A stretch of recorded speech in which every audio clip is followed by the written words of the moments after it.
Ang lupit ni Abante. Ang laki ng proyekto niya. Mantakin mo, nagsimula yung budget sa executive, 1.2 billion. Pagkatapos ng i-deliberate ang budget sa BICAM, naging 3.8 na.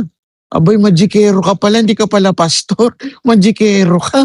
Mantakin mo more than times 2, ika nga, yung budget na nakaalat sa iyong distrito. 3.8 billion? Saan mo naman dadalhin yan?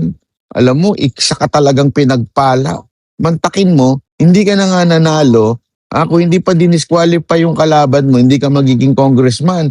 Abay ngayon, hindi ka na nga nanalo, naging congressman ka pa, tapos ngayon, meron ka pang 3.8 budget na allocation. Ay, report ng Net25 yan. Wag mo akong sisisihin yan, ha? At ang naglabas niyan, si Libiste. Ay, naku po, Abante, kakaiba ka talaga. Isa kang pinagpala sa mundo na ito, Congressman Abante. 3.8 billion allotment. Anak ka ng wewe, oo.